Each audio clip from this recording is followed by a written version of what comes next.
Bonjour, on se retrouve aujourd'hui pour le tirage des énergies de cette journée du lundi 27 juillet 2020. Donc pour cette semaine, encore une fois, j'ai utilisé le normand intuitif. Je vais pas vous mentir, c'est parce qu'en fait j'avais la flemme de me casser la tête à choisir un jeu qui irait mieux que celui-ci avec l'oracle bleu. Je trouve que visuellement et l'oracle bleu, vous voyez l'état de la boîte, je m'en sers assez régulièrement, voilà.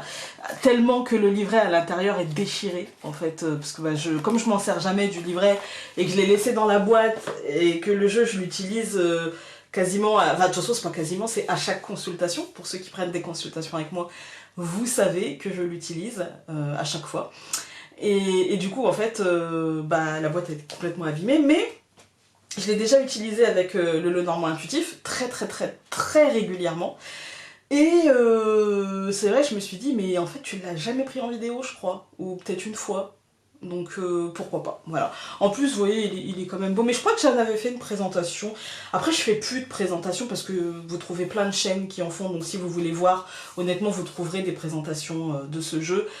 Voilà, donc pour cette semaine j'ai décidé, donc comme je vous ai dit, de prendre l'oracle bleu. L'oracle bleu pour moi il n'a qu'un... Pour moi il n'est pas divinatoire en fait, hein. Pour moi c'est un jeu qui va nous décrire notre état émotionnel. Avec moi en tout cas. Après peut-être qu'avec vous il sera divinatoire. Mais je peux pas vous dire je sais qu'il est divinatoire si je ne le sais pas, d'accord ?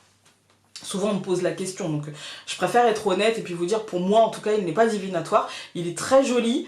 Vous allez voir, il est vraiment très joli, mais en fait il est surtout le bleu, en fait, ça va être vos émotions, ça va être votre état d'esprit, votre mental, etc.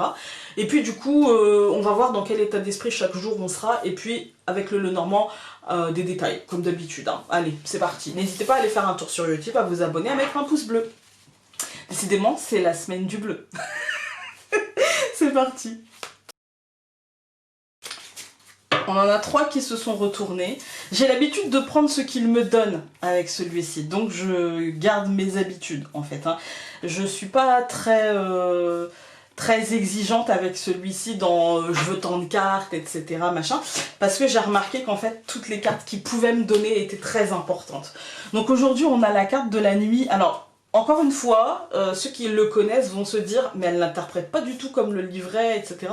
Non, parce que j'ai une histoire d'assez longue date avec ce jeu-là. Ça fait 3 ans que je l'utilise quasiment tout le temps. Enfin, c'est pas quasiment, c'est chaque fois que je travaille, je l'utilise. Et du coup, j'ai développé avec lui une forme de code bien à moi. Et je vous encourage à faire ça en fait avec tous les jeux, y compris le Normand en fait, hein. Vous n'êtes pas obligé de suivre une bible, un code, etc. Le livret, en plus je crois que dans celui-ci, c'est pour vous dire, je dis je crois, parce que je l'ai tellement, voilà, il est dans cet état-là, je l'ai tellement peu ouvert. D'ailleurs je crois que je l'ai ouvert juste pour regarder au départ. Ah oui d'accord, ok. Il est en plusieurs langues, et je crois que comme je ne l'utilise pas... Ah bah voilà. J'ai pas fait de marquage. Donc en fait, vous voyez, c'est des petits mots-clés. Donc voilà, on va pas regarder les mots-clés parce que pour moi, ça n'a que très peu d'importance.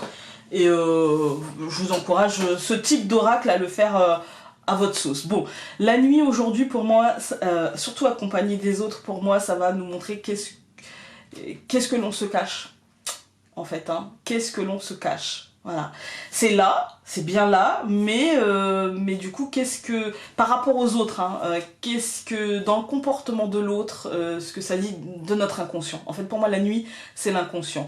Comment on réagit par rapport à l'autre. Aujourd'hui, au centre, on a la carte donc, des autres. Moi, je pense qu'aujourd'hui, notre inconscient, notre émotionnel, notre mental va peut-être être percuté par peut-être des conseils. C'est pas percuté négativement, hein, mais pour moi c'est plutôt même positivement parce qu'on a le guide. Pour moi c'est comment l'autre aujourd'hui peut nous faire avancer, comment l'autre peut mettre en lumière certaines choses chez nous, certains comportements, certaines manières de prendre les choses. Vous voyez, par exemple, pour donner un exemple concret, peut-être qu'aujourd'hui quelqu'un va vous dire mais je te trouve un petit peu à fleur de peau, un petit peu susceptible, un petit peu nerveuse ou nerveux. Et peut-être que sur le moment, on va se dire, non mais attends, ça va, je serais pas comme ça si il était pas comme ça ou elle était pas comme ça. Mais qu'est-ce que ça dit de nous aujourd'hui? Moi je pense qu'on nous invite à cette réflexion-là. Qu'est-ce que cela dit de nous? Qu'est-ce que cela dit de ce que l'on vit actuellement, de notre vie intime en fait, de notre vie intime et comment l'autre percute cette vie intime d'une manière positive ou négative. On va aller voir avec le Normand.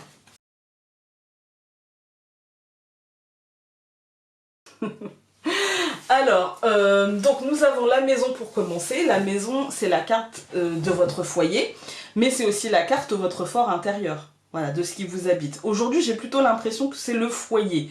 Parce qu'à côté, on a la lettre. Pour moi, la lettre, c'est... Si on avait eu le livre, je vous aurais dit le fort intérieur.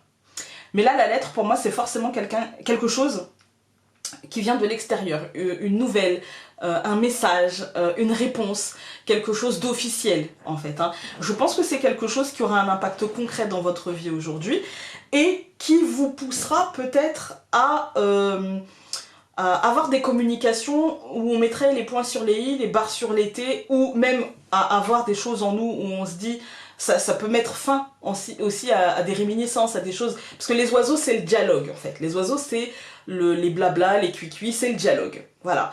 Ça peut être un dialogue constructif, mais ça peut être aussi un dialogue complètement... désordonné, complètement imaginez des oiseaux qui voleraient dans une cage à s'en cogner les ailes contre les barreaux. Vous voyez, ça peut être ça aussi. Ça peut être très posé, ça peut être très mélodieux, ça peut être très rythmé, etc. Donc avoir un dialogue vraiment en nous-mêmes et avec l'autre, parce que ça ne nous dit pas forcément si c'est extérieur ou intérieur. Un truc assez posé, mais ça peut être aussi voilà, complètement désordonné. Mais en tout cas, aujourd'hui, il y a comme, pour moi la fausse c'est comme une décision. Ok, on a bien discuté, ou je me suis bien parlé à moi-même, mais maintenant je pose une décision, je pose un acte, et à mon sens, on est un petit peu sur la veine de la semaine dernière où on vous demandait de poser une décision, même si le ciel était encore un peu voilé. Là j'ai l'impression que c'est moins voilé quand même, hein. Et puis que, en fait on vous demande de vous mettre au centre de cette décision et de la prendre pour vous-même et par vous-même, en fait. Hein. Elle doit vous être utile et vous ne devez pas être la victime de votre propre décision. Voilà. J'ai écarté un petit peu, histoire d'avoir de la place pour mettre en bas, parce que je n'avais pas fait... Vous connaissez. Hein, Miss Alzheimer, c'est moi. Voilà. J'oublie de faire des trucs... enfin, en plus, je me disais, ah, c'est vachement bien cadré, on voit vachement bien et tout. Mais oui, c'est parce qu'en fait... j'aurais pas pu recouvrir. Voilà, bon allez, je vais tout recouvrir et on va voir.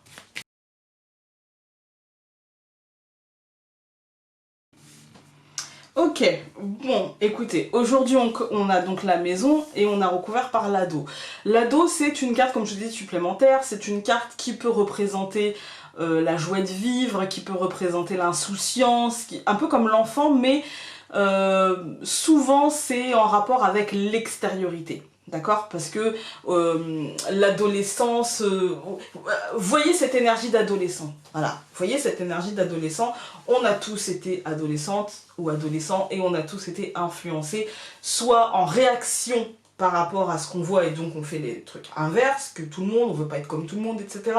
Ou soit on essaye d'intégrer le moule. Vous voyez? C'est une énergie très franche, très tranchée, très... soit noir, soit blanc. Il n'y a pas trop de gris. Vous voyez, le gris vient en vieillissant. mais là, aujourd'hui, cette énergie d'adolescent, dans ce jeu-là, pour moi, elle signifie que on a, dans notre dans notre foyer, en fait, hein, on a des envies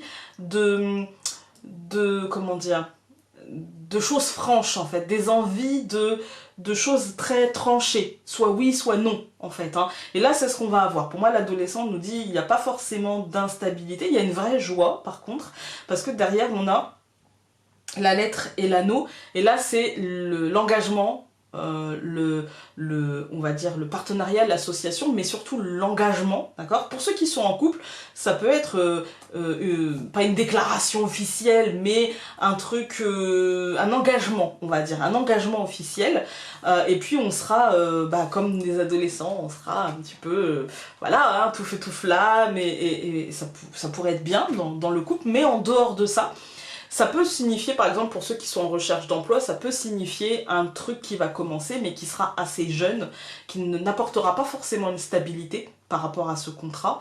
En tout cas, dans l'aspect général de la vie, il y a quand même une bonne nouvelle, la nouvelle d'un engagement qui sera quand même positif, parce que la carte de l'adolescent, sauf si vraiment elle est très très mal entourée, moi je la sens plutôt Enfin, pour moi, c'est plutôt une jolie période de la vie, une période d'instabilité, certes, mais une période où on vit les choses, on est dans l'instant présent, en fait, on est dans l'ici et le maintenant. On a l'ours et le trèfle. Pour moi, il y a des opportunités financières, des opportunités matérielles, des opportunités concrètes, d'accord. C'est pour ça, ça tourne comme... Enfin, pour ceux qui sont en recherche d'emploi ou qui sont en recherche d'évolution professionnelle, ça tourne quand même plutôt bien, on va pas se mentir. On a donc les oiseaux et le cercueil. Pour moi, c'est... Alors là, on a... c'est l'annonce d'une fin, en fait. On vous dit, il y a une période de votre vie qui va prendre fin, d'accord. Il y a une transformation plutôt positive par rapport à ce qu'on voit, mais qui va demander en fait de casser ce cycle de je me pose des questions, je sais pas, et ça tourne un peu en rond dans ma tête, etc. pour transformer réellement, prendre la décision d'avancer pour vous en fait, et pas par rapport à oui mais un tel, oui mais, voilà, le oui mais ça veut dire en fait que vous n'avez pas forcément envie de le faire comme ça, c'est pas dramatique, mais à vous de vous poser la question de comment vous voulez le faire du coup, en fait, et de ce qui vous convient à vous. Voilà, sans tenir compte des potentiels jugements de monsieur ou madame je sais tout, voilà. Dans le développement personnel, on ne sait jamais tout, à mon sens. Donc voilà, aujourd'hui, essayez de faire les choses par rapport à vous, essayez de vous comprendre et de comprendre l'impact que l'extérieur aura sur vous, c'est super important par rapport à l'oracle bleu, et puis écoutez un petit peu, parfois ça peut être un mot, une parole qui vous fera prendre cette décision et qui vous fera voir que tout va bien. Et donc voilà, j'espère que vous allez passer une belle journée et nous on se retrouve demain pour un nouveau tirage. Salut!